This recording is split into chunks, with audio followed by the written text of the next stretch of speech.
Well, I don't see anybody else in the parking lot coming in, so I guess we can get started. My name is Grant Dorman. I ran for Bonner County assessor and was successful enough to get through the primary, so I was reached out to ask to sort of host this town hall to address some of the concerns regarding assessments, which I think really means property taxes. That's a big concern, right? People are concerned about how their assessments are going to affect their property tax bills. So this evening we have Mike Rosedale.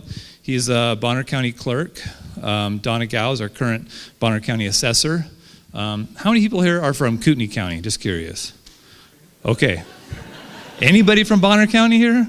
Okay, about 8. All right. So I guess what we'll be talking about more is process as opposed to the actual assessments, because there's nobody up here from Kootenai County. But so we just want to basically talk about what does the process look like for going from budget hearings to assessments to ultimately the property tax bill, so you guys can understand what that process looks like inside county government. So questions and concerns that anybody may have can be pointed towards the right person. A lot of the concerns we've heard are really frustrations with the process itself, which is really a state function. These sorts of county roles are really administrative positions that are following the rules that are set forth in state statute. So how well those are carried out are up to the local officials, but the rules themselves are state rules. So the process we're going to describe is really a state-driven function, and these happen, it's the same in all 44 counties across the state. So I wanted to just, before we get started, I'm going to turn it over to Mike here in a second, but I wanted to just kind of give a real 30,000-foot view of the process. So as we dive into each individual portion of the process, you can kind of understand how they're going to intertwine. So I'm going to draw a little picture here. So there's basically two main processes happening in parallel, and then eventually later in the year they merge. So the first process is the tax district budget process. Forgive my really bad writing. And then parallel to that, in a different department, unrelated, is the appraisal process. So Mike's going to talk about the tax budget process. The county clerk works with each taxing district, and at the bottom of everybody's tax or your assessment, did anybody bring that with you? Okay, at the bottom of that assessment, you'll see all the taxing districts that your particular property is situated in. And those are the taxing districts that you will be paying property taxes into. So the county clerk, he works with each of those taxing districts across the county to develop their annual budget. And then at the same time, the appraisal, the assessor is out assessing properties. And these processes early on don't really interact with each other. It's only until after the budget process is determined that these two processes come together under tax collection. So anyway, I just wanted to kind of give that framework, so as both Mike and Donna are talking, you can understand how that Mike will be talking over here, Donna will be talking over here, and at the end, Mike will talk about how they come together to produce the actual tax bill that you'll see later this year. So turn over to Mike. Thank you, Grant. I'm Mike Rosedale. I'm Bonner County Clerk, and I'm glad to have a couple Bonner County people out there. We do have a mic, and this whole thing is just something we just did on the spur of the moment, so we don't have a set schedule, itinerary, anything like that. In the mid-sentence, if you have a question, raise your hand, because that's the one we did 2 nights ago. We had about 2 hours of Q&A sprinkled through a half hour of a presentation, and that's exactly what we want, because everybody has a question, and the best way to answer the question is if we know what the question is. So, okay. I have a little bit of good news, first of all. So everybody's assessments went up by a gigantic amount. I know that. The good news I'm going to say is this is not like some southern states where the tax is derived by a multiplier of your assessed value times a fixed mill rate. There are some states that do that. And so when you see your property value goes up, you're thinking, oh no, it went up by 50%, my tax is going to go up by 50%. That is not the way it is in Idaho. In Idaho, the easiest way first let me just say, who thinks their whose property taxes went up by 50% or more here? That's probably why everyone who's here is here. The people that went up by like nothing aren't here.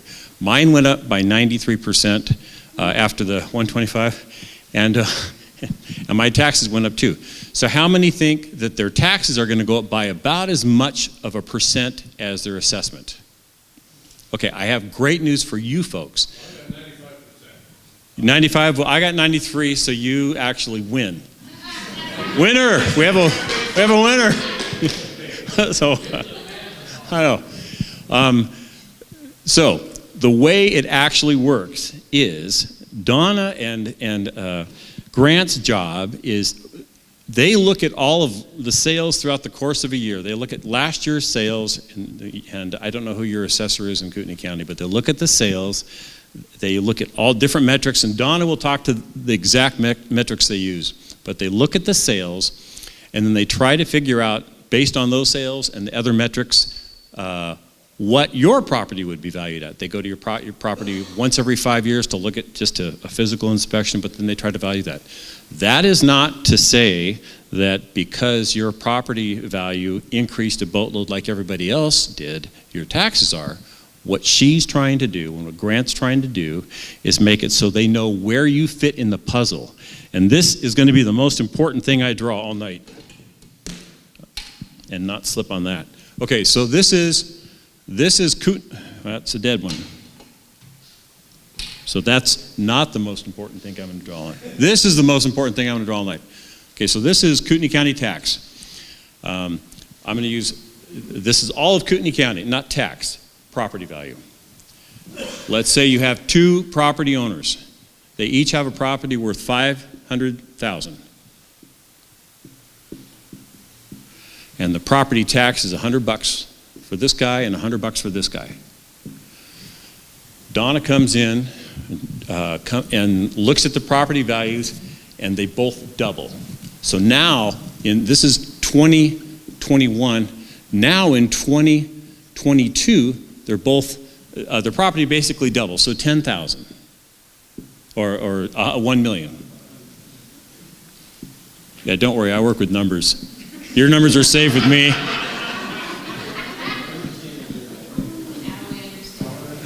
That's right. Both of these properties doubled.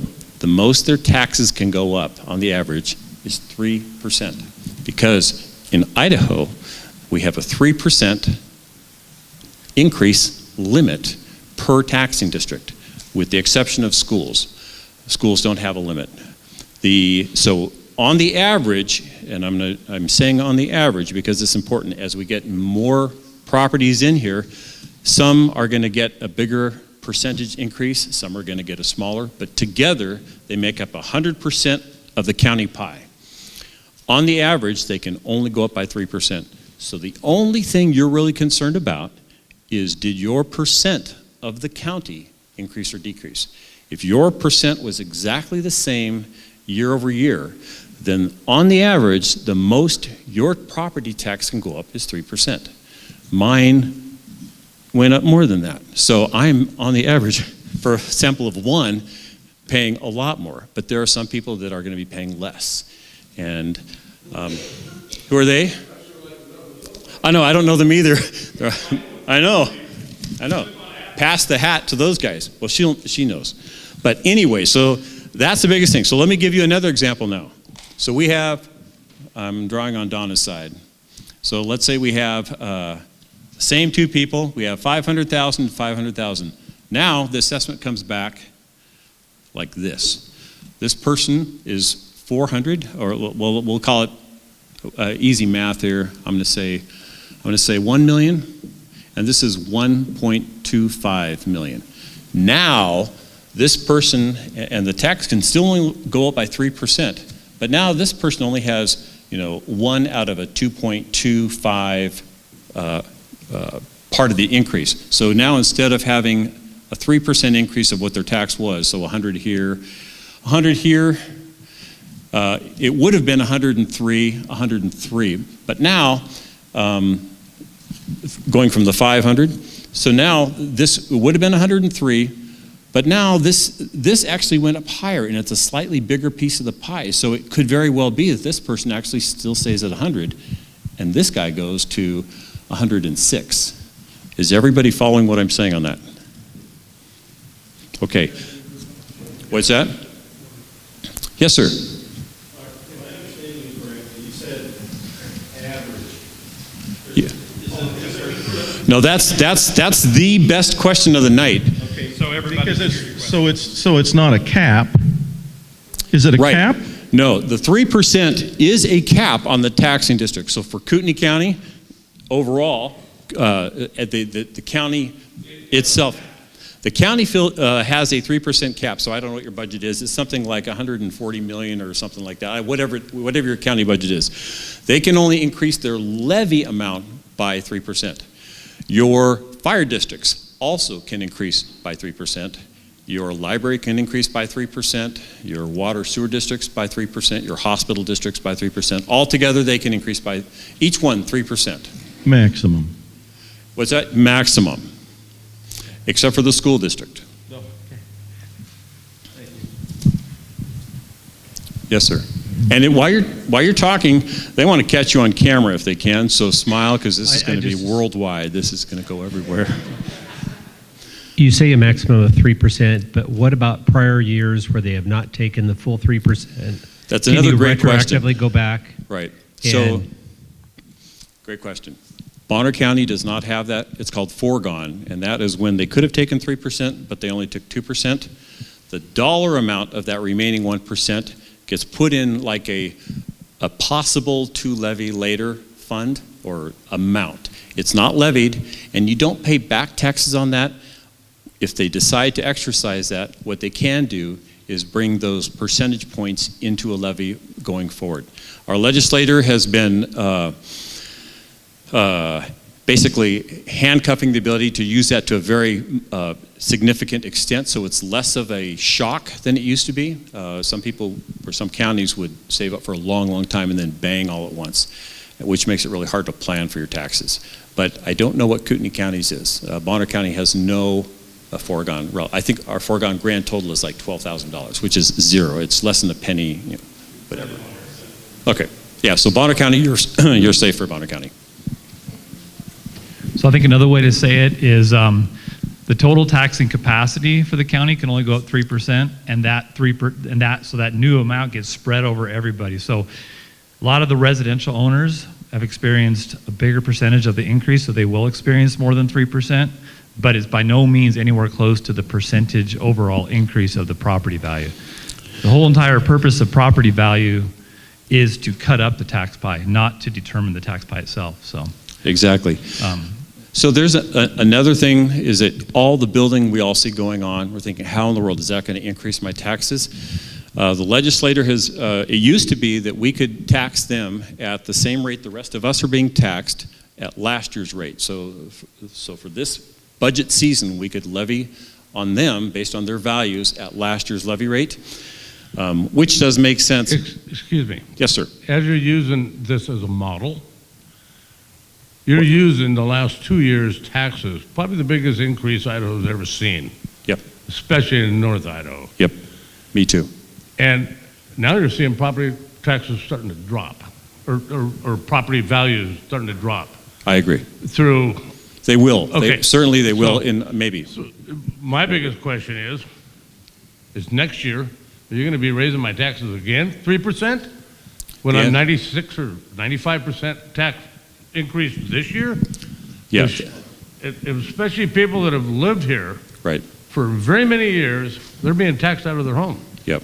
Can't afford it. I don't have a happy answer for you. The answer is yes, 3% is the annual cap. What you've done in the past is you played with the homeowner exemption, and you dropped the value of the homeowner exemption instead of raising taxes. Now, right, to be clear, right, none of us actually have any hand in that. That's all that's Heather Scott and those guys. Yep. Well, I mean, it's the legislator. well, the Right, state so no, so here's a, good. So all counties in Idaho have to play by the exact same rules. We have to follow the exact same statutes. So, They've used the funnel for the last 2 years. Something they haven't done, they should have used 10 years. yeah, Instead of 2. That's all I'm saying. right, And so what they've done is totally overinflated everybody's property. Right. Because people coming from California or New York, or they're paying, in taxes, they're paying 18, 20,000 a year. I know, yeah. So, and then they're bringing that here. And They're happy to get here, aren't they? And they're buying a piece of property like next to me. 2 years ago, when Trent started building over there were houses going for 400,000 to start. Okay, now they're starting at 1.5 million. Right. That's 2 years. So That's what's happening. Yep. So, and you know, I was just up there yesterday talking with Boundary County assessor, and they see a 100% increase in property values in year on year, 100%. Now, that doesn't mean that those taxes are going to go up on average more than 3%. So, the state put out on their website, they have an estimator. So, what you can do is you can take your assessment and key in a couple things, and it will give you an estimate of what your property taxes are. My assessment. I assessed after the 125,000, I went up 84% in Bonner County. My estimated tax went up 7%. There's a big misunderstanding that the people think that it went up 84% in value.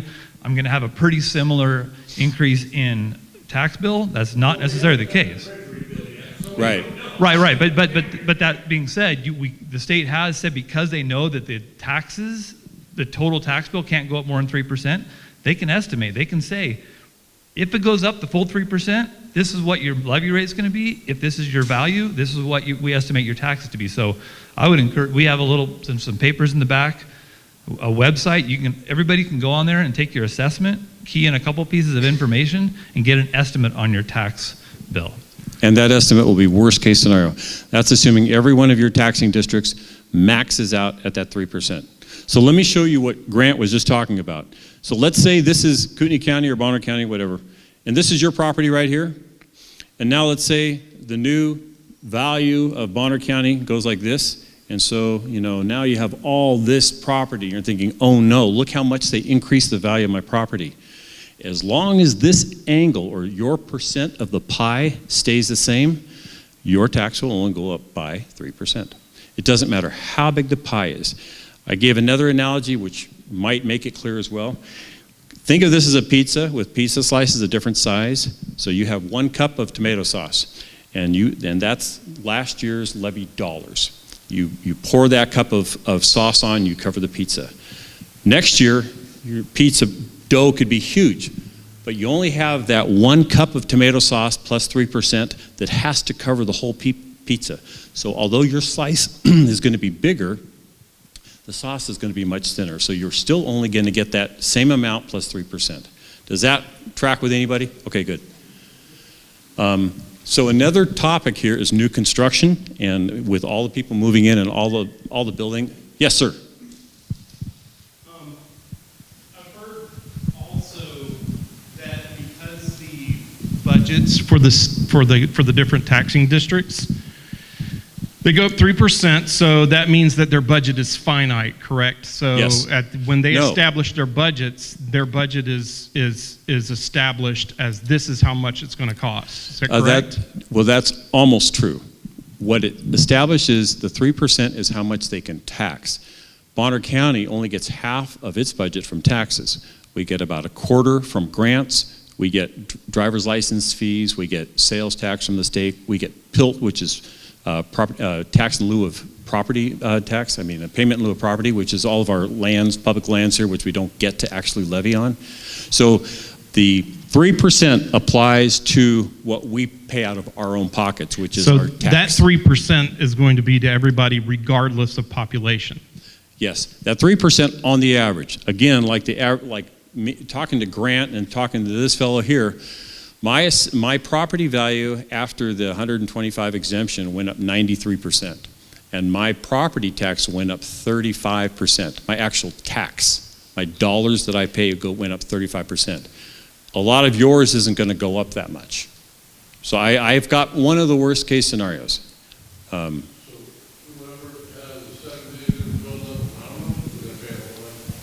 Whoever has the development build up around them, Whoever can hear it. yeah, so he said, so if you have a development going up around you, you're going to pay a whole lot more. If your development that goes in around you is a very expensive houses, and then they can do comps, and But they'll we've been there for many years, and now we're paying for, we're not selling our homes. Right. We want to live there. Right. Maybe probably till the day I die, Yep. but anyways. Right. And maybe others, but. Remember, I'm the clerk. I'm not the assessor. Right. And that's a big deal. In fact, the legislature was talking this year about, they actually had a bill going through the legislature exempting all personal homes, your primary residences from property tax at all. In exchange for that, they were going to raise sales tax to something like 7.85 or 7.9 from, no, sorry. We're already, yeah. Well, it Yeah. was 1.8% increase. Yeah, 1.8% increase. And that, I don't know what they would do with our income tax with that. I don't know. But there is something afoot. It was the first time it ever got any serious traction was this past year. I don't know if they're going to do it or not, but it's going to come up again this year, I'm sure. So one of the things we want to make sure is everybody knows where to channel their frustration. So to your point, the state, this is out of the state statute, Title 63, talking about what is the role of assessor. What's the target? What are assessors aiming at? The end is basically to assess property at current market value. At the end of the day, that's the target that assessors are aiming for. What would the house, commercial property, land, whatever, what would it sell for if it was put on the market? That's the job the state has written into the law, and what assessors across this entire state have to try to achieve so that the tax pie can get cut up proportionately. So I understand there's a lot of frustration with assessments, but the thing is it's really the target is what is the market. So the market's bigger than anybody here. I mean, I don't make monetary policy. I'm not on the Federal Reserve. I don't think anybody else here is. Those are a lot of the drivers that are affecting, I mean, interest rates affect housing. You know, there's a lot goes into housing prices. So I understand your frustration, but really it's a systemic. Sure. There's other states, and I happen to be from one. Back in 1970. Oh, not that state. Please. Say it ain't so. I got to do it. I've been here since 1979, okay? But in 1970, or in the late 60s, the same thing happened in what they call the Silicon Valley with massive, I'm talking this was minor, massive growth. And so they come up with a Prop 13 for the ones that have lived there for a long time and paid their taxes, been good people, but they couldn't keep up with the amount of influx of commercial industry and technology and everything else that hit them. And so they came up with a Prop 13. Why isn't our counties trying to look at something like that? So that's a great question. Our counties cannot look at something like that. That has to be a statewide. Proposition 13 was statewide, and that limited your tax increase to a very small fraction. Unless you sold, then all of a sudden it reset at the new sale price. And it only affected or lost it once you sold. Yep. So if I sold my property, the next guy, he's going to pay the upgraded tax. But if I'm still living there, I should be able to stay down to the minimal. That is something to talk to Heather. We all want to pay for our services. We want our fire department. We want our schools. We want our libraries. We all want that. But I agree. barely afford the gas right now. This idea of It's hit at a wrong time, and people are upward about it, and they got every right to be. And I don't worry about me so much. I worry about my kids and my grandkids and my great-grandkids. I agree. I mean, there's a lot of people that have brought up the idea, why don't we have a version of Prop 13 in Idaho? Because there's a lot of people that are experiencing the exact same frustration, and the folks that can make that change are in Boise. We have reps, so I would encourage everyone who shares that concern, get on the phone, email Sage Dixon, Heather Scott, and Scott Herndon. Those are our reps, or any of them, for that matter. Okay, well, those are the levers to pull on with regard to that concern. I understand the way it has to work and everything else, but I think Yep. most people get up in arms and just bombard them with appeals based on the way they're using the model to raise the taxes. Right. 90-something% in 1 year is That's not taxes. That's property assessment. Okay. appraised value. Yep. I understand that. But it's too much at one time. I agree. They haven't done that for so many years. Another. They haven't catch up. I mean, On that note, another thing they could legislate is that your property tax can only go up by X percent. If you're behind and somehow you missed the sieve for, proper valuation, if they catch you, if they say, oh, you should have been way higher, have it a stair step up, because otherwise people could get just blindsided. You commented there are 44 counties in Idaho, correct? Yes. And the counties primarily that have had the highest increase, are they North Idaho? I was just curious. Or I would say North Idaho. Boise probably has. They've had a growth. Probably Sun Valley, Ketchum area, okay. The resort areas. I mean, it's not just this area, Kootenai, Bonner, Boundary. It's more than obviously. Yes, I would say we are a target of that big time, and there are some other spots, but it's not countywide or not statewide for sure. Yeah. We're like one of the highest. In fact, Kootenai County or Bonner County, I think Kootenai County was winning, the highest growth or highest increase in property values because of all that. And it's because you're close to Spokane, I think. That's a huge part of it. Yeah, flooding. They were escaping. That's right. I have to tyranny think, or whatever. If I had a family in Seattle or LA, I'd be probably wanting to do the exact same thing. Yeah. Okay, so one other thing on what can we do about it? A couple things, and this is exactly what we hope for, this questions and comments. So anybody else that has them, please raise them.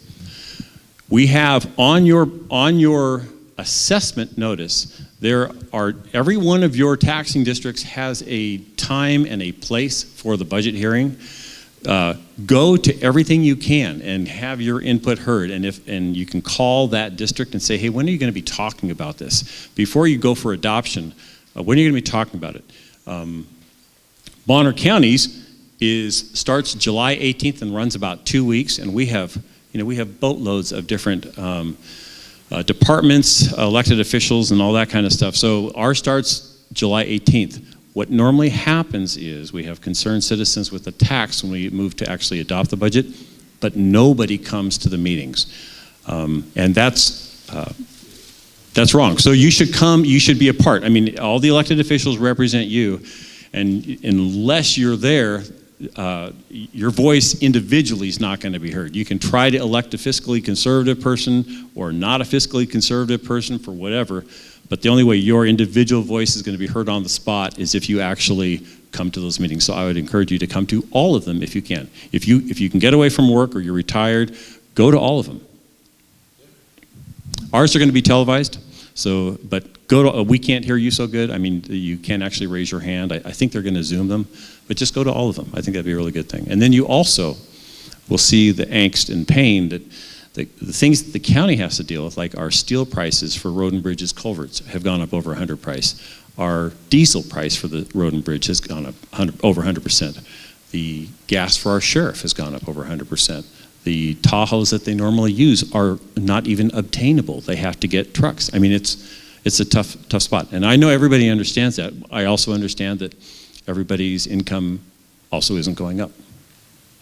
Yes, Pastor. Well, we have one question. Oh, okay.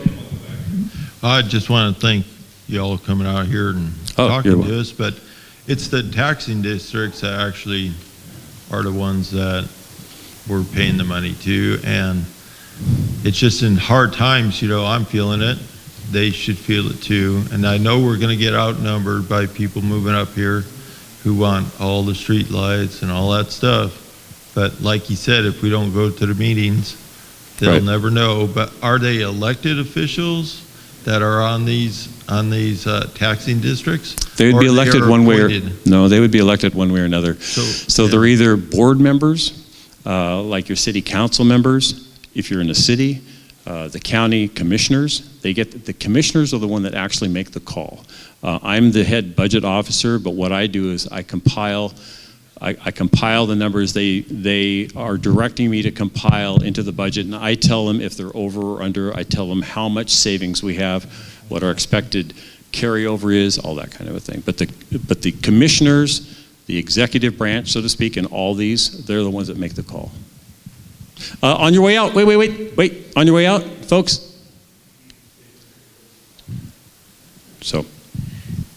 We have these little strips of paper, and on them, we have a website that you can log into and then type your own property on there, and it'll give you the worst case scenario. And by worst case scenario, it knows your exact tax code, because some tax codes have a lot of rural, some have commercial, some are just residential, and it knows generally what's going on. It knows your different overlapping group of taxing districts, your fire department, your library district, your hospital, all that. It knows that. You type in your value, and it'll tell you what your tax is. And it bases that on everybody maxing out at 3%. So in theory, your actual tax should be less than that, because there may be some that doesn't do that. With the caveat being that the school can always put something in, because the school doesn't have a limit. We got a question here, but are there any rules regulating when these committees have to do their budget meetings? Because there is a budget meeting that happened in May on our tax assessment. There was one that happened last night. And so it's like, by the time you get your tax assessment, some of these people have already had their budget meetings, then you wouldn't know unless you're following them whether or not you're able to go or not. And so are there rules regulating that? And if you miss those, can you still go to the county budget meeting and still debate as to whether or not those tax increases should happen? So 2 questions there. The first one is, when we did this 2 nights ago up at another church up north, that was the night of one of our school districts, our largest school district. And I understand exactly what your question is. Lakeland had theirs last night. Yeah. I don't know the answer to that. I know that you have to publish it, and it has to be before a certain time in the fall, because then those all their budgets, and it's called an L2. It's their worksheet that shows everything, and they come to my office, and we have about 65 different taxing districts that come to me, and I have to go through and proof their math, my staff and I, and then we send them back to them, correct their math, whatever, because it's actually sort of complicated. But they have to be all done to the tax assessor or commission, so that then they can go to the treasurer's office, so that the treasurer then can give the tax notices out. So there's a deadline for the end. I don't know the first one. The other part of your question was, can you go to the county commissioners meeting when we're talking about budgets? You can, and I encourage you to do that, but it's a completely different legal entity, and we have no say over those at all. So the county has no say over the cities or the school districts or anything. If you miss the tax district's budget meeting, It's a done deal. Yep. Yes, sir. So, wait a minute, we have Oh, there you are. On the website, I went to the website, and my assessment almost doubled. But Yes. my property taxes are actually going down by $50. Great, thank you. Yeah, and so That's let me. one question. Yeah, so this is what I mean. So in this case, perfect. Thank you for saying that, because that helps me demonstrate what I'm trying to say. In this case, let's say this is you right here. Well, when the new property tax came out, your new line is like this. So somebody else's, like mine, went up, but your angle here got a little bit smaller. And so the point I want to make here is, it's not the size this way of the piece, which is all of your assessments. It's the share of the whole that you need to think about. So if your share of, 1/10 of 1,000% of Kootenai County, if it stays there, then on the average your taxes will go up by 3%. If it's a teeny bit smaller, then your taxes will go down. If it's a teeny bit bigger, your taxes will go up by more than that. Okay, and the other thing was that on the news this morning, they said sometimes the assessment value is actually a good thing, because your levy, the bigger the assessment, the less the levy. Maybe as a percent of a fraction, like of a mill rate, it would be responding. So Idaho, your mill rate is the result of multiplying the tax for your area times your property value percentage, resulting in a mill rate. So that mill rate doesn't carry forward to the next year. That just represents your share, or the percentage of the whole value of the county, your property share of that.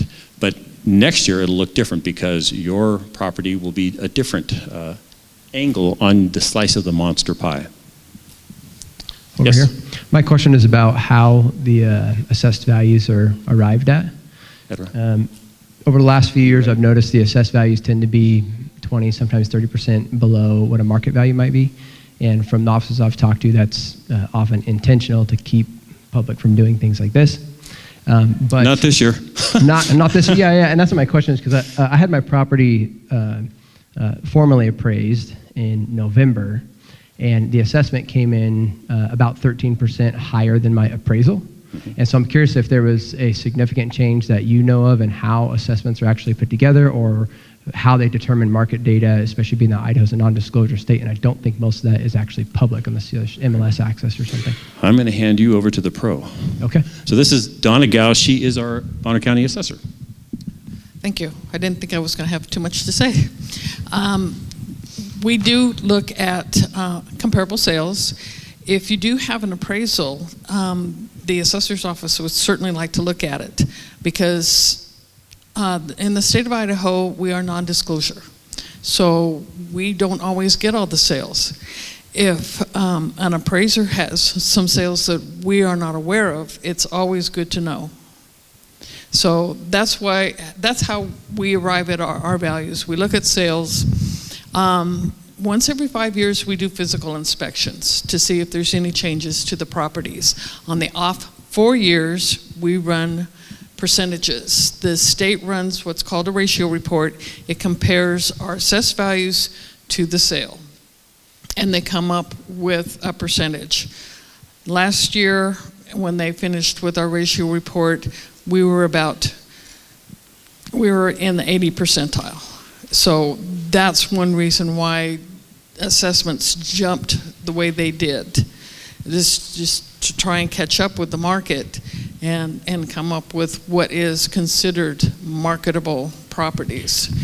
And I just want to say one quick thing regarding the taxes and your assessments is that even if we left everything at the 2021 value, we didn't increase assessments at all, your taxes are still going to go up.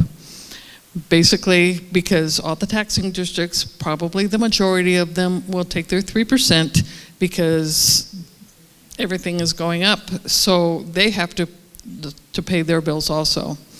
And because last year, the legislature decided to do with what's called transient property. And that's equipment that comes into your county. It's not a home base, but they come into your county like for construction work or for logging work. And we get to assess and tax those for the number of months that they are in the county. They did away with that.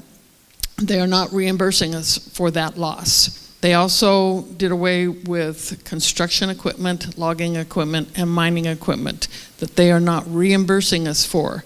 So that creates a tax shift away from the personal property and onto property owners. And as far as the target, the state says that every assessor has to be between 90% and 110% of market value. And if the assessor of any given county doesn't hit that mark and doesn't correct it, the state will come in and just do the job for us. And I don't think any of us want that. So that's why we elect local officials. Do you know if that happened in County as well? Because like you mentioned fire, like 80th percentile. Do you know what County? I don't know. Do you know what happened with Kootenai if they passed the ratio study? I do not know. Okay. There was a question right here. Already with the interest rates changing before even we hit the end of summer, and you're starting to see houses sit on the market. Are you guys going to take into account the housing drop before even the end of the year and the tax season's done? Well, we're always a year behind because the assessments that you just received, those are based on 2021 sales. So our 2023 valuations are going to be based on 2022 sales. It's going to depend, I would say probably your average housing is probably either going to stabilize. We're seeing it stabilize now. About the sales we're seeing are pretty close to what the assessed values are now. But I would say your higher end housing could still go up because the people, they're not interested in what the interest rate is because they're paying cash. So on, House Bill 562, the lot that ran from Little Sign in the end of March, that makes it where you can go 300,000 or 150% increase. What does that mean? oh, that? Yeah, that's actually a treasurer thing. That's when you get the tax break. Yep. So, yeah, that's a legislator. So on that same question that Donna answered, if you have, because I think that at some point with the interest rates going up, every double of interest rates, basically the mortgage buys you half the payment, right? Something, I'm rough ball of rule of thumb. Yes? Okay, so we have a lot of people that have questions. Oh, I couldn't see them. People that have hands raised. If you could please wait for your turn, I'd really appreciate it. That would really be helpful. Do that. Thank you. And I appreciate everything you guys are doing. I don't need to be out in public. Sure. So, wait, I do want to say one thing though. So, like on an ambulance district, I think it's .004 mill rate. So, whatever the property in that taxing district is, that's the highest they can multiply that by for their total levy. So, let's say this represents that total capacity, and let's say right now, this is how much they're levying. So every year they can add 3% more, 3% more. And of course, the ceiling grows as the county values grow because the dollar is only 3% of dollar amounts. It's not a 3% of that whole thing. However, when the property values come back down, then the dollar stays there and it was climbing up and the value of that goes down. And at some point, you're going to hit a hard ceiling and it can even back that dollar amount down. So they have a hard ceiling. It's called two handcuffs in the tax verbiage. One is the 3%, and the other one is the levy max. And so going up, you're limited by 3 and 4. Like some districts start off right here, and if their property, real estate in their district doesn't increase by 3%, they're stuck with pegging out right at that .004. It has to stay under that amount. But when your property values fall, at some point, you're going to run into that ceiling because the ceiling is going to be crashing down on top of you, and that'll force your taxes down for that particular district. Okay, back to you. I have two questions. I think there was a question over here, or she was first, and then Okay. I was hoping someone could explain how your share increases or decreases, what causes your share to increase or decrease, and if there's any provision for retired people on fixed incomes to have a frozen tax rate or something like that. You want to talk about the share? Okay, so there are two questions. One is how your share gets larger or smaller percent. If you, if your 10 favorite best friends who live next to you put additions onto their house or like do amazing stuff to their houses, you can thank them for your share getting bigger because now all of a sudden your assessment's going to go up. And you lay concrete patios, you do a lot of really cool stuff, you add stuff that obviously increases the value of it, it would go up. As far as the fixed income, there's no fixed income cap. However, if you call your treasurer, they have what's called the circuit breaker. And if your house value is within, I'm not sure what that is, it's like, there you go. If it's 300,000, I'm not sure that's going to do anybody any good. It's 150% of the median. Okay, I'm sorry. It's 150% of the median. So, like, I don't know what the median is in your particular spot, but it would be your taxing district, probably taxing zone. No, county. It's County.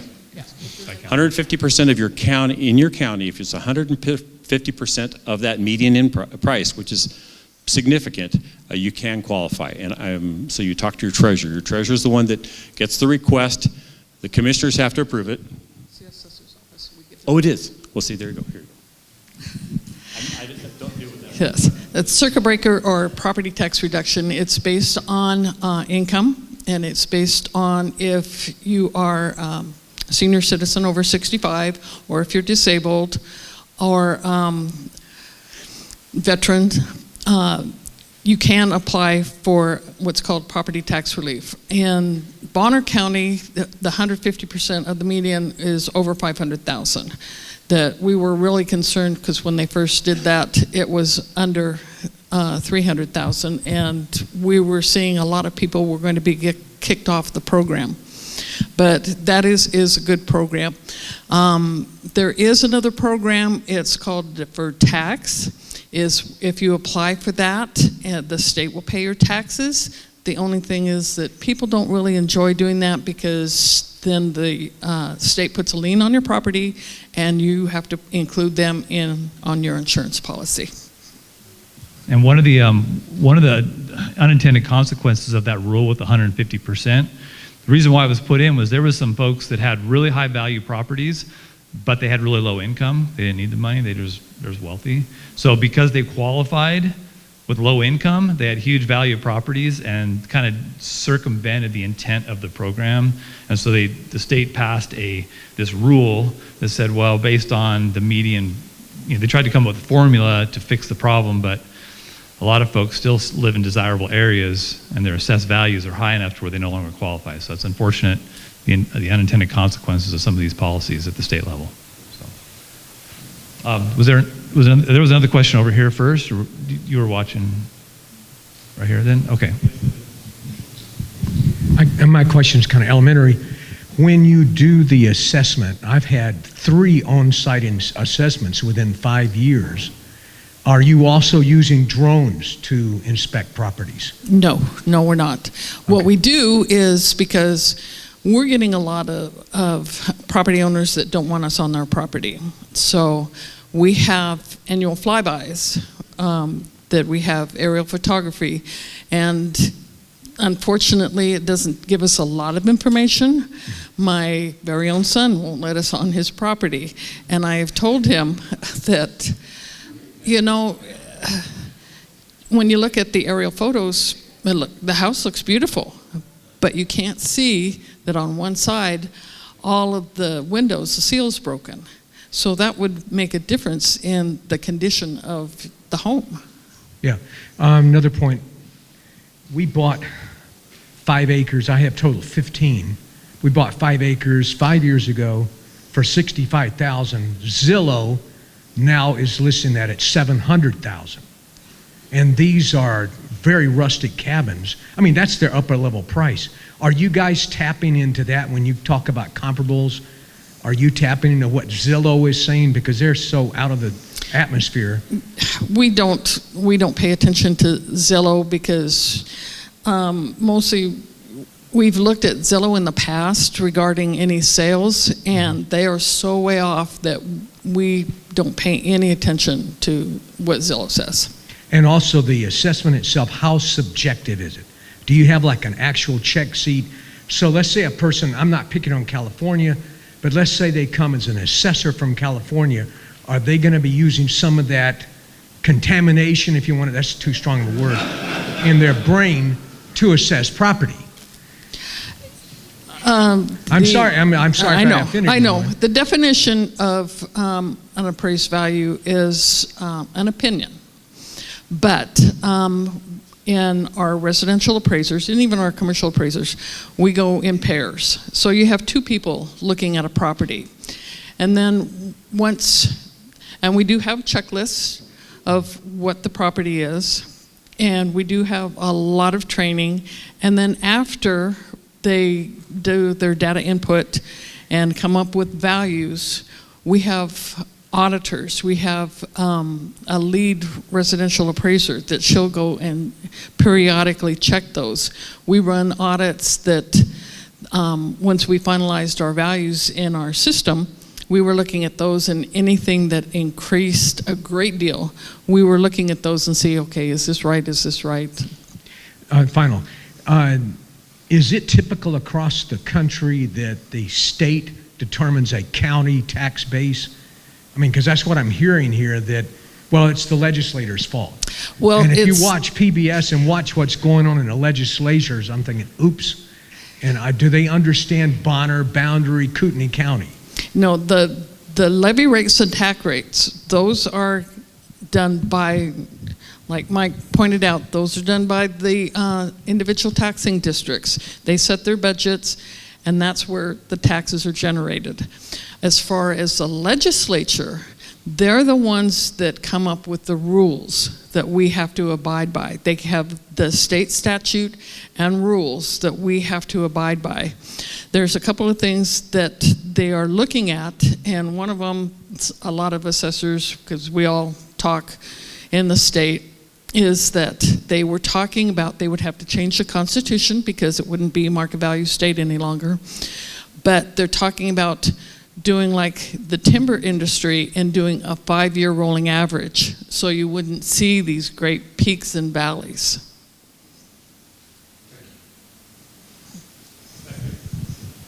Do your job, Grant.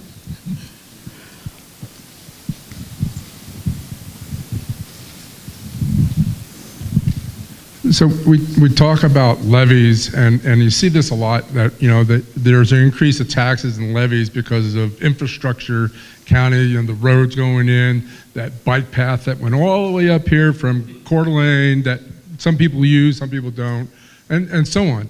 So are we looking at the influx of people coming into this thing, raising all this up? Are we going after the developers on all this stuff? Because, I mean, they're coming in, developing all this land and making bank, and then they skip out, and then we're left paying the bill. Okay, so that's a good question. The highway coming up the middle is a state highway. It's not your residents or my residents paying for that. So that is a state thing. We pay indirectly with whatever funds they get. Some of it's our income tax, sales tax, that kind of thing. So a lot of that, that main road going up is a state road. That's the big thing. People coming in, yeah, I mean, there's a burden, definitely there's a burden, especially to our counties up here, of the inflow of people. One thing I want to show you, once again, I'm going to take you to this amazing pie graph. So when we have all these people in our county, and we have new construction, so let's say, we have a bunch more properties. What we do is we cram those wedges in here, which shifts all the rest of these around a little bit. Are you following what I'm saying? So let's say we have 100 slices and we have 5 new properties. Now we have 105 pieces in this pie that have to make up 100%, 360 degrees.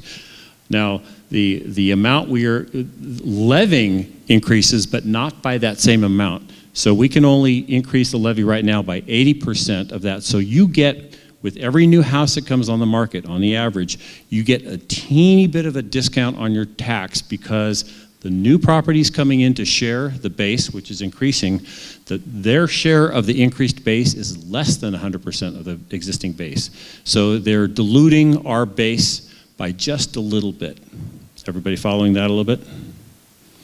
I know, it's as clear as mud. It's the best I can do. So on that, to that point on new construction, and the burden it creates for the community, because there is, every time there's a new subdivision, there's new roads, new infrastructure that has to be adopted. It can be adopted into the maintenance program if the county commissioners so choose.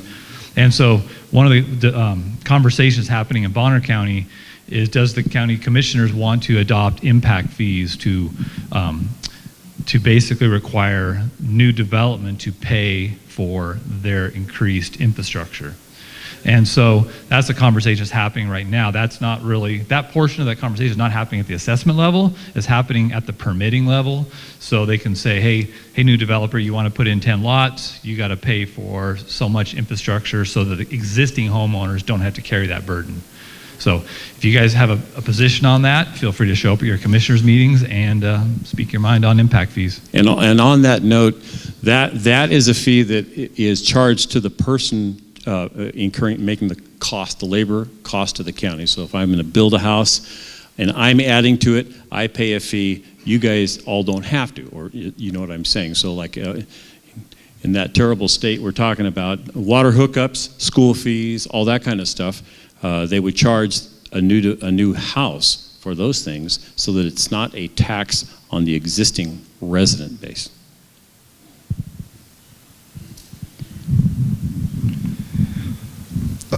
My question is, for if you're wanting to file your appeal, so I have a pole barn built shop that I live out of, converted to a home, and they doubled my property value just on the house, even though it's still not worth that much. What do I need to, as far as documentation and stuff, to file an appeal to show that if this ain't burnt down, there's still no way it's worth what you guys are saying it's worth? Okay. In the state of Idaho, if you do file an appeal, it is considered that the assessor's office, that we are correct with your value. So you have to come up with evidence, and you can get that at going to and talking to a realtor.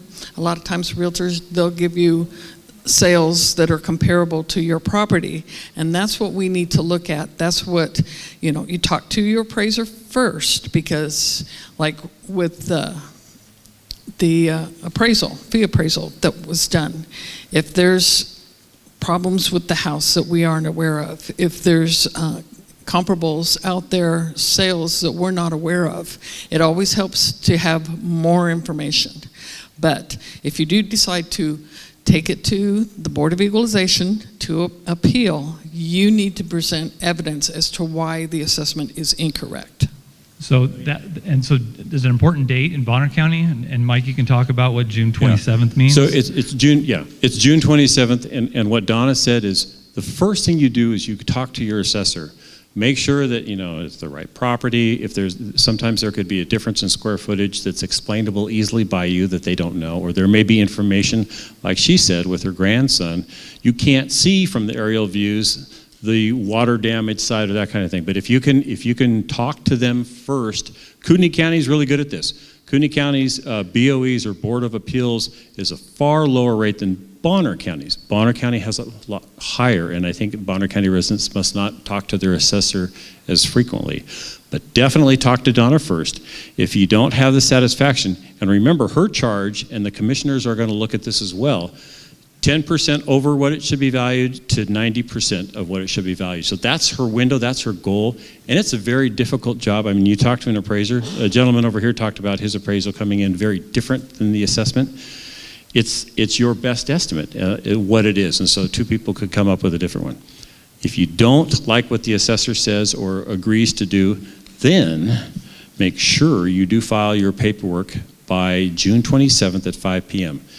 You have to file everything you want to be considered. All the market comps, anything you want to submit, photos, market comps, any write-up, any explanation, but everything has to be there so that the assessors can see your point of view, the commissioners can see your point of view, and make a decision.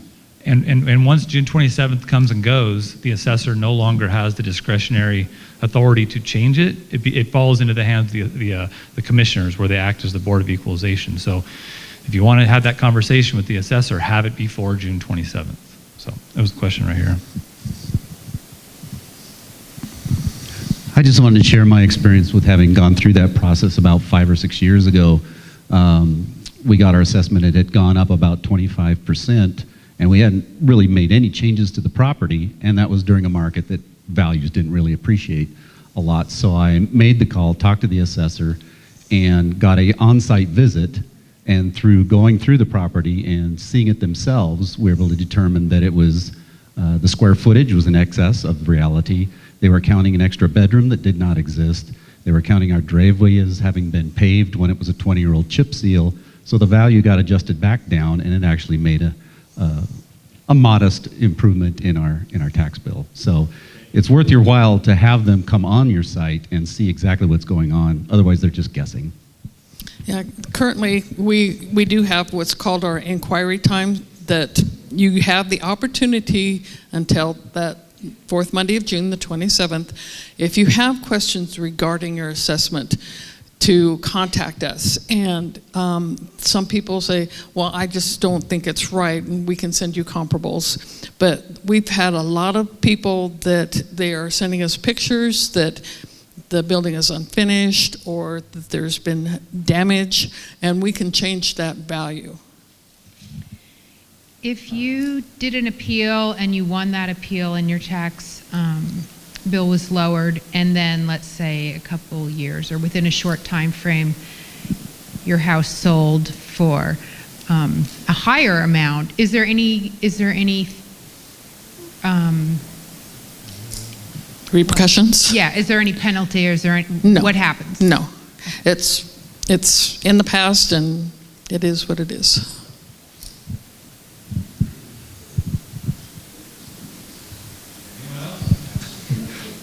Night is young. All three at once, sorry here.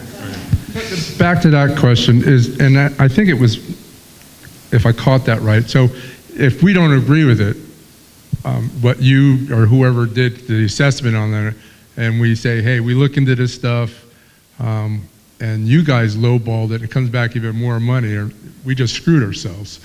Is that a possibility?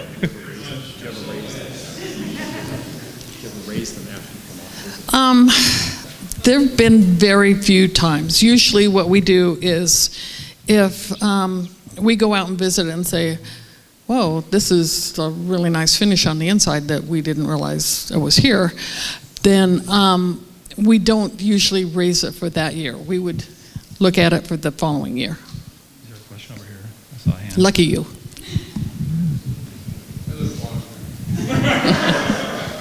So if we're supposed to come up with comps, and that would be selling comps, how do we get the comps of what something's sold for? Like I said, a lot of individuals talk to realtors to see if, because, like I said, because we are non-disclosure, there are a lot of realtors that don't want to share sold information. So if a lot of times we can get comparables from people that are going to appeal their value or have questions about their value. In fact, last year I had a realtor. She and her husband came in and we had a couple of sales in the neighborhood. So that's what we raised everybody to. They said, well, we bought these for less. Well, did you happen to disclose those sales? Well, no, we don't like to disclose. So it's, you know, I've had a couple realtors that have told me, well, what about that sale? It sold for less. Well, was it disclosed? No, it wasn't. Well, then you're shooting yourself in the foot. So it's kind of stacked against us, in the individuals, in order to come up with sales comps. Yeah, when you talk to the appraiser that did that your assessment, they can come up with comps, and they can share them with you and how they came up with your value, and maybe then you can see, well, I agree or I don't agree. I know in my neighborhood that there was some sales that were different from these. And so, yeah, Idaho being a non-disclosure state, I mean, that's part of our DNA is we don't necessarily want to share that kind of information, but that's the unintended consequences that all those sales don't make their way into the public eye. So what's that's just one of the natural outcomes of being a non-disclosure state. There's just less information for the assessor to deal with.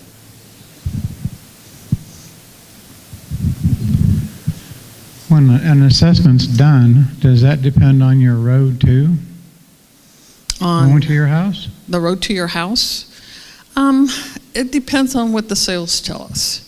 I mean, I've been in the assessor's office for 30 years, and I've seen where the roads are crap. I mean, you could lose a Volkswagen bus in our pothole. Like I said, I've seen where, and sometimes I talked to a gentleman that he lived practically on top of a mountain, but it was a fantastic view. And he says, I like my roads like this because then I don't get any visitors. So it depends on what the sales tell us.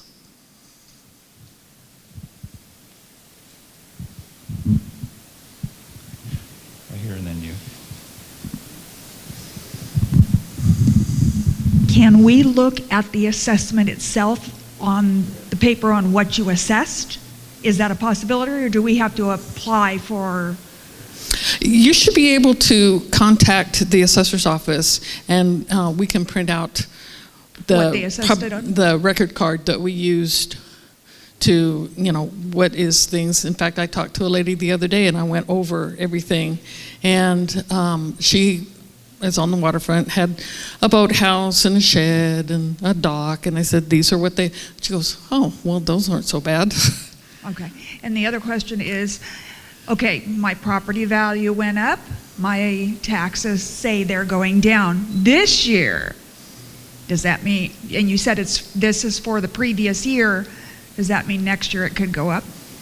It could, or it could go down. It could go. Because we look at the previous year's sales to determine what the values are. Okay, thank you.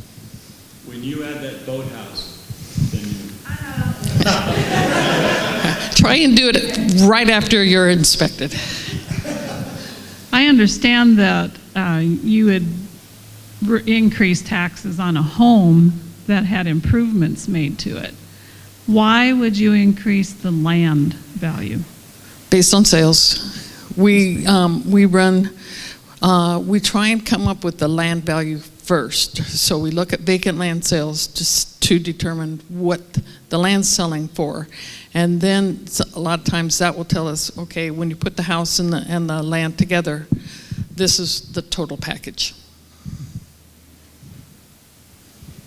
The only sales they're not sales, but the only values, because the gentleman said about values going down, but timber, if you have a large parcel in timber, the timber prices have gone down slightly.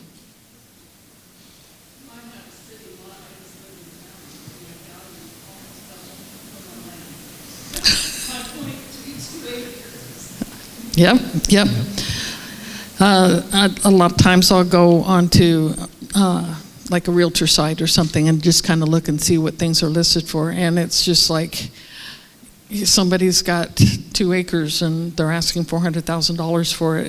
It's like, I mean, when we were trying to come up with our values, everybody was just kind of going. Can I add something to that? I think a lot of people moving to this area are desperate. They're desperate to get out of wherever, and they'll buy anything and then maybe look around for something different, but they're just desperate to get here, and so they will pay anything. And a lot of people selling properties in the Seattle, San Francisco, wherever they're coming from, have a lot of money to spend, so they're not that picky, and it kills us, of course, individually, but on the average, we're okay, because it doesn't really matter what our property values are. It only matters what our percentage of the pie is. It can only go up by 3% per year. Yeah, and I just reiterate that whole point about the website. It's I talked to the Boundary County assessor. He wrote his own algorithm to calculate his prediction of taxes, and he checked it against the state, and it was within $6. So he felt it was very accurate, the state. So I'd encourage folks to pick up one of those little slips in the back and go check out what that would be. Now, there is the solid waste component that would be added on top of that. Mike, you want to talk about that so people don't misunderstand what that is? Sure. So before I do that, some of you may have went to your treasurer's office and asked them, because they can give you an estimated tax amount based on that. That was very much higher than the State Tax Commission website formula that they just came out with, because the State Treasurer was using a lot of last year's property value. So the denominator was low relative to your numerator property value. But as far as, go ahead. I was going to say, for everybody who's leaving, be sure and grab one of those pieces of paper. They're on the back counter up against the bulletin board. Right. So when I did mine, one thing that the State Tax Commission appraisal thing did not show was my solid waste fee, my sticker to get into the dump, and my forestry fee, which is based on my acreage of 5. And so that came out to $342 or something like that. So your appraiser is going to give you a number. I don't know how your city in Kootenai does that, or Kootenai County does that, but in my case, I had to add about $340 some to my assessed value, or assessment. Sorry, my tax estimation.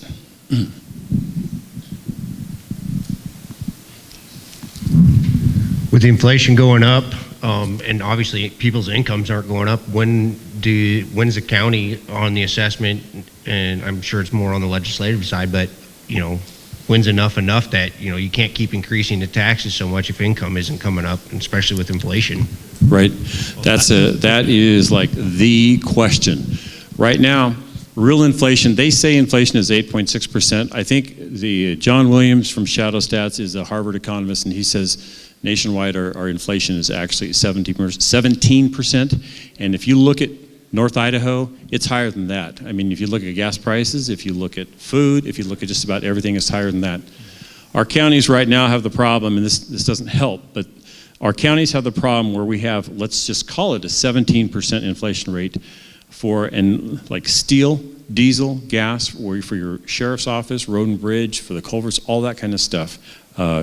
Their trucks, all that, use the 17%. So you have a 17-gallon per minute hole in the bottom of your boat. That's how much you're losing ground on a static budget every year. And the bilge pump is only a 3-gallon per minute bilge pump. So eventually that boat's going to sink. So right now, all the counties are and all the taxing districts are in a very difficult position. And all of us taxpayers are in a difficult position, because how long can that go on? Because everybody here isn't getting a pay raise, but the cost of everything is going to go up, and I don't think that's going to end. I think that's baked in the cake, and I think the costs are going to keep going up higher and higher. And I'm not talking about real estate. I'm talking about everything you buy, all your food, your gas, everything. I think what that's going to wind up doing is all the taxing districts that can only get 3% more, and they have this huge headwind with inflation, is they're going to have to reduce services. Yeah. I don't think there's any way around it. I mean, they're going to have to put less miles on the sheriff's rigs.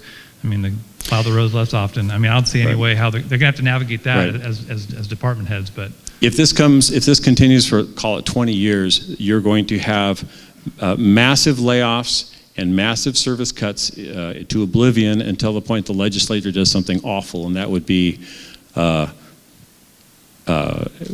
unthinkable, like saying the 3% cap is off and you can do more than that. And I hope they don't, because I don't want to lose my house either.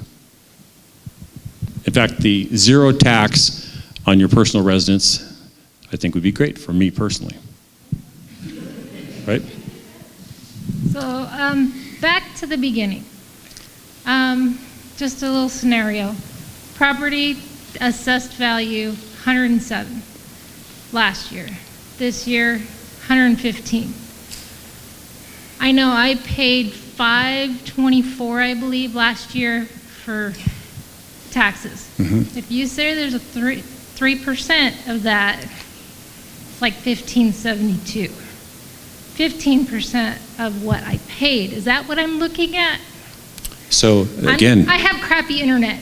so the magic words that fellow back there asked was, what does on the average mean? So between you and your closest 1,000 friends, on the average, it would increase by 3%, with the exception as if any of your school districts down here ran a levy, or there was a bond for some improvement, and there's no cap for those kinds of things. Depending upon how much it is and how permanent it is, all you need to vote for that. I mean, it's not something they can unilaterally do, and you all vote yes or no, and it's either a bare majority or a super majority, 2/3. So it depends on exactly what it is, but on the average, it would be 3%.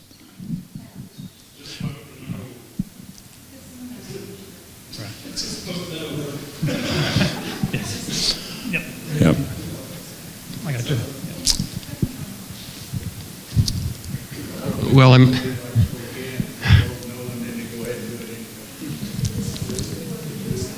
so in other words, we've got these things we can vote for as far as the school districts are concerned. Yes.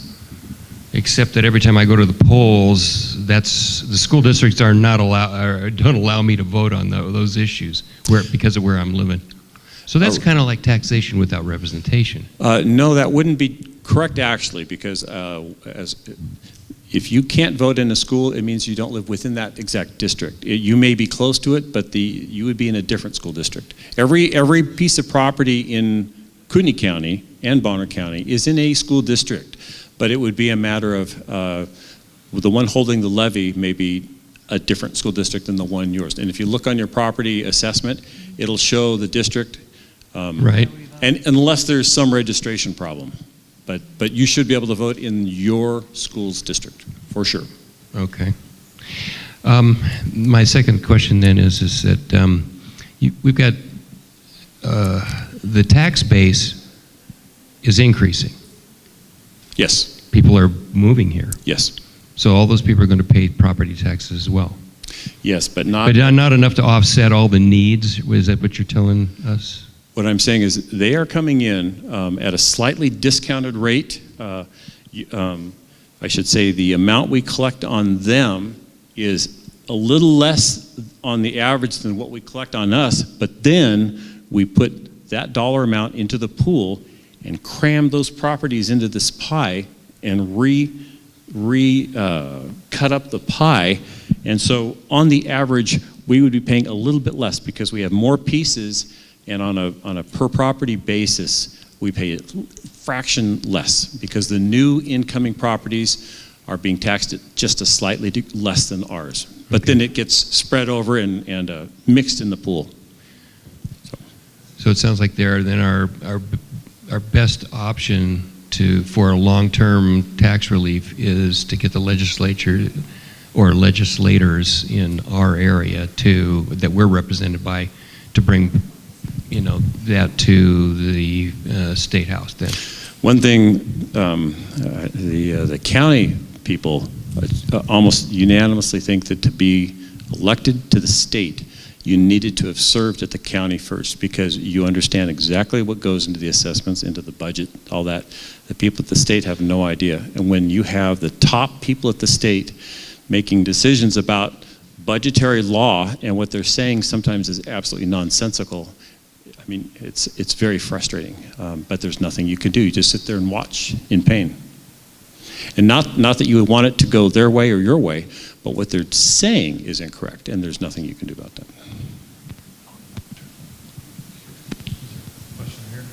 Somebody like Heather actually, though, does call me all the time and says, so what do you think about this? How does this actually work? So she tries. So I got some property in Bonner County, but I don't get to vote on the school district levies or anything like that. That's correct. So that is kind of taxation without representation. Well, in our great country, you only get to vote once. Yeah. And so Unless you get to you're a vote where your Democrat. primary residence is. So I don't think you would want you to be able to vote twice. So. At least in most states, you only get to vote once.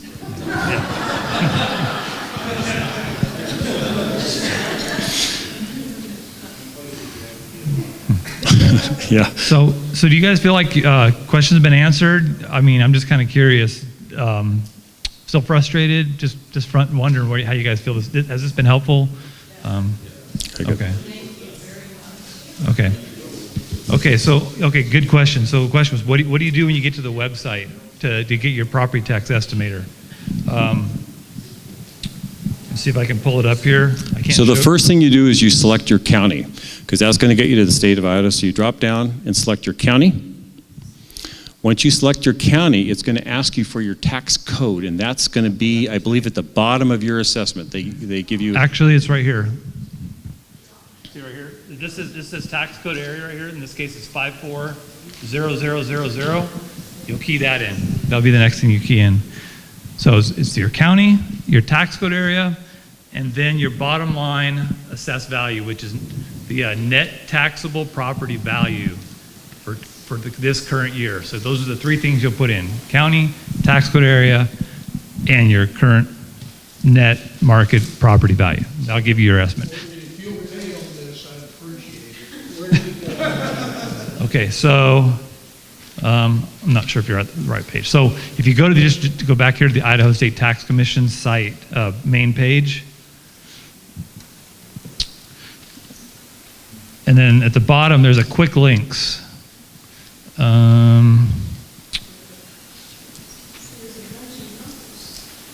Well, I'm not sure where we're at here. Can everybody see this? I'm kidding. Yeah, sorry. I wish we had a way of like projecting that up, but yeah, basically, yeah. Oh, here it is. Okay, under quick links, there's a highlighted thing called new. Wait, nope. That's. Sorry, that's not it. Okay, well, I'm not sure what page we're on to begin with, but if you just go to basically, it's tax.idaho.gov.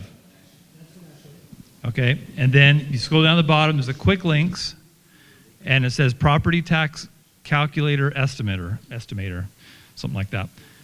There's the link is in piece the of back. paper outside with the exact URL. You can just type that in, and that'll get you there.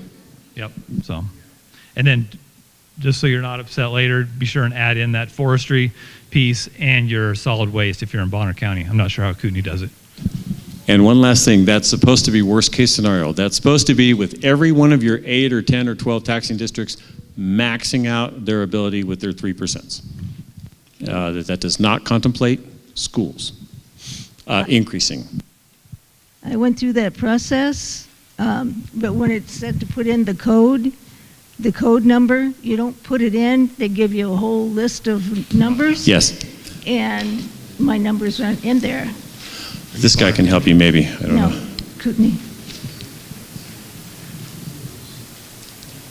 Any other questions? It's probably not 034, it's probably 34-0000. So one big takeaway here, or like a couple, if you have a question, talk to your assessor. That's the first place you go right now.